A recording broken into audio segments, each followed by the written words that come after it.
Our story begins in one of the most dangerous prisons in Spain. A new guard arrives.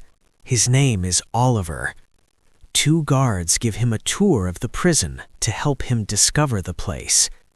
They explain that the prison is divided into two sections, one side for ordinary inmates who keep to themselves and cause no trouble, and the other side where the most dangerous criminals are held. For them, there is a small private yard, which is their only space to breathe. They take Oliver to one section and tell him they are repairing the ceiling and that the work is almost finished. While they are explaining how the prison operates, pieces of the ceiling suddenly fall. One of the rocks hits Oliver on the head, cracking his skull. He starts bleeding heavily. The two guards panic and run to cell 211, where they place him. One of them goes to get a doctor. At the same time, we see a bald inmate, the cousin of a very popular prisoner. The popular cousin will appear in the next episode. What will he do? We'll come back to that later. The bald inmate is kept in solitary confinement because everyone knows how dangerous he is. One guard unlocks his cell to take him to the yard. When the guard hears the noise of the ceiling collapse in another corridor, he goes to check what happened. The bald inmate pulls a wire from his mouth, unlocks his handcuffs, and when the guard comes back, he strangles him until he loses consciousness. He opens the door and escapes. All the prisoners begin freeing each other. The two guards who are with Oliver hear the prisoners approaching. They realize that if the prisoners find Oliver with them, they will kill him, so they leave him unconscious and escape. The prisoners take control of the prison. Chaos spreads everywhere. Offices are set on fire. Oliver regains consciousness in cell 211 and hears the prisoners celebrating outside. The prison director watches everything through the surveillance cameras. He tells the guards that the bald inmate is the one behind the riot. He orders them to locate him on the cameras.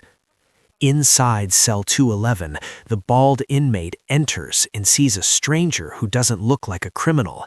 He asks him who he is, but Oliver doesn't answer. The bald inmate knocks on the door and leaves, asking other prisoners about him. They tell him that he is new and was just placed in cell 211. Oliver hears this and realizes that if they find out he is a guard, they will kill him. He removes his shoes, belt, and badge, hides them in the toilet, and even tries to remove his wedding ring, but can't. The cell goes dark. The bald inmate returns and tells him the boss is waiting for you downstairs. He throws him a pack of cigarettes. Oliver takes one and gives it back to look like a real inmate. The bald inmate asks him where he came from, since cell 211 was empty. Oliver says he just arrived today and was placed there. When asked about the blood on his head, he says he fought with the guards. The bald inmate becomes suspicious and asks what he was imprisoned for. Oliver says he killed a man and was sentenced to 19 years, and that if he had another chance, he would do it again. The bald inmate orders another prisoner named Apache to destroy all the surveillance cameras in the prison. They begin smashing them. Oliver realizes that if all the cameras are destroyed, the director will think he is dead. The director screams, asking them to leave at least one camera. The bald inmate agrees, saying they need one camera to send their demands, and they cover it until needed.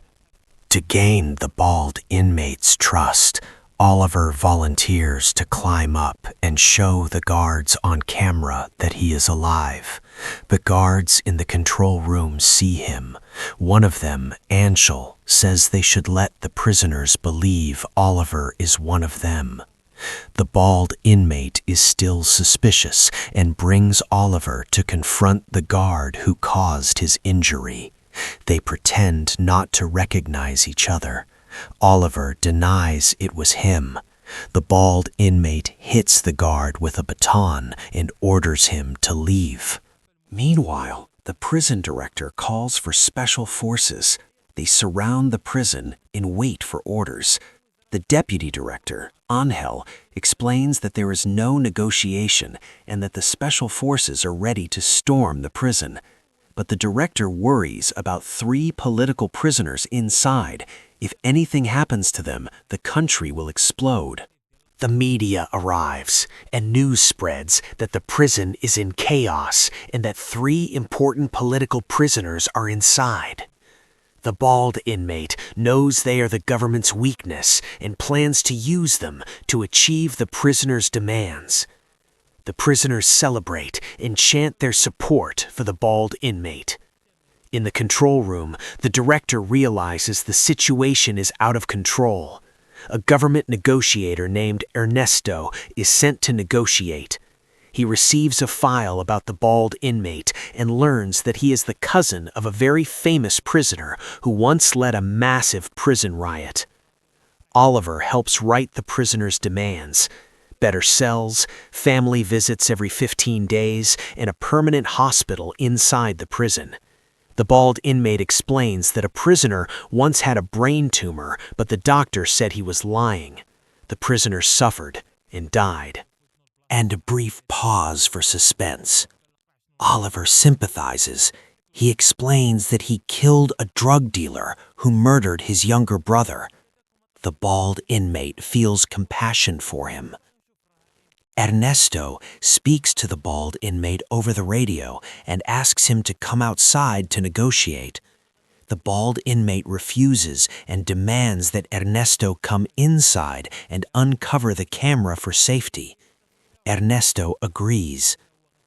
Before leaving, the bald inmate warns that if anything happens to Oliver, he will burn the prison down. Outside, violence erupts. Oliver's wife, Elena, who is pregnant, hears the news and rushes to the prison. Amid the chaos, she is beaten by police and loses consciousness. A journalist records everything, and the video spreads. Inside, Oliver sees the footage and panics. The bald inmate demands the broadcast be restored and asks for a list of the injured. Oliver learns that his wife is seriously hurt.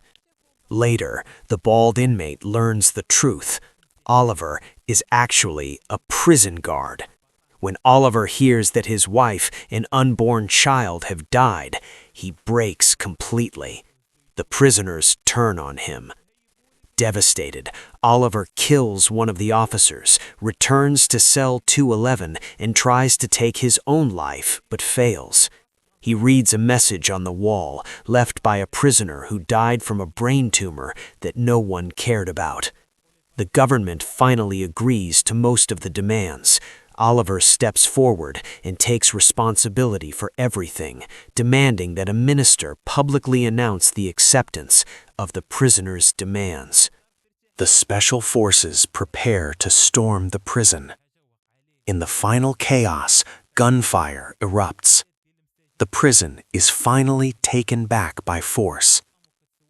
Oliver is left between life and death. The bald inmate survives. And here, our story comes to an end. I hope you liked it. Don't forget to leave a like and a comment.